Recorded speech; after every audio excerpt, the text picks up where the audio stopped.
Even if you don't know what the Compton Hill Water Tower is, you've probably seen it while driving on Highway 44 or South Grand.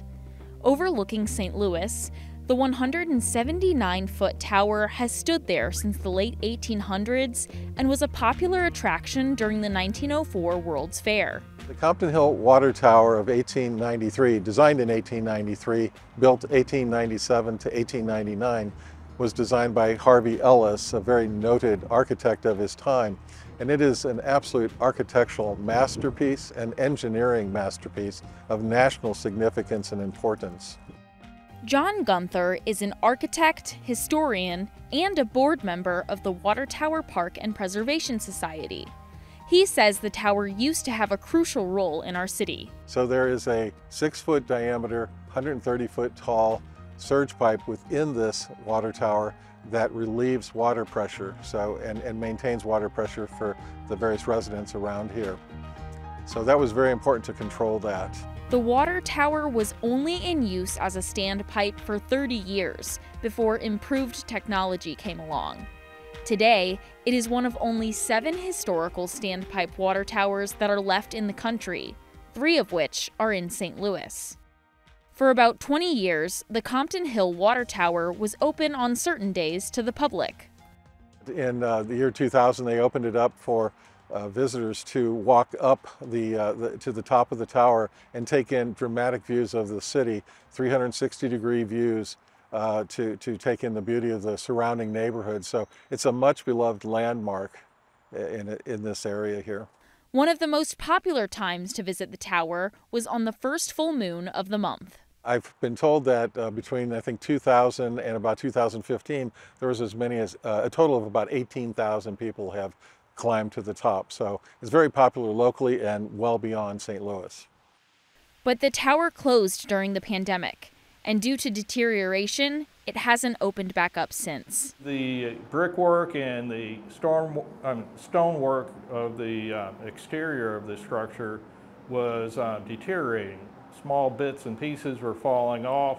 It was a hazard for people to be outside the tower, standing close to it, because you didn't want a piece of rock falling on them and injuring them.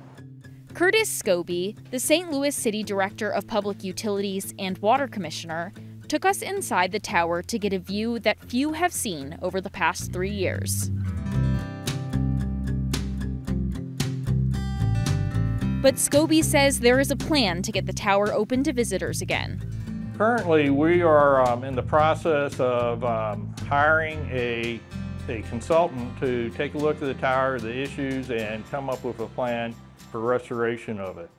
And any changes to the tower won't be cheap. The main problem, as far as I was concerned, obviously, we don't want to endanger people, but equally it means that we could no longer charge for admission to the tower, so the tower became unable to support its own preservation in that regard. Christopher Matthews is a board member of the Water Tower Park and Preservation Society.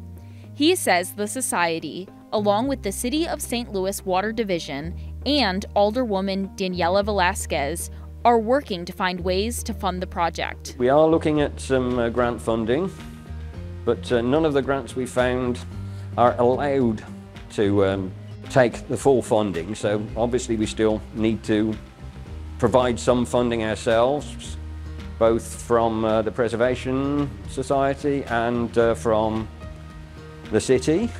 So far, Alderwoman Velasquez has allocated $50,000 to find a consultant for the water tower to assess damage and to see what can be done. This is great news for the Preservation Society, but time is still ticking. It's really up to us as good stewards of this magnificent water tower to come up with a plan to stabilize, preserve, and fund the restoration of this tower.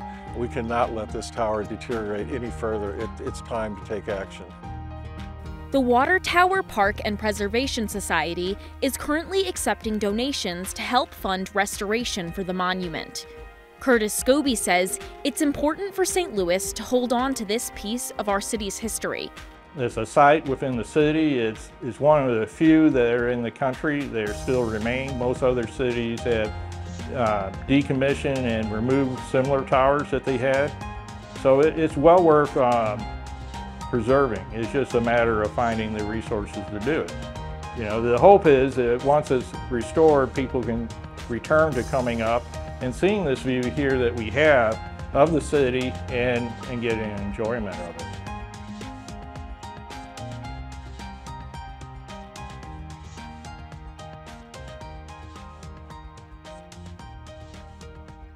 For Living St. Louis, I'm Veronica Moheski.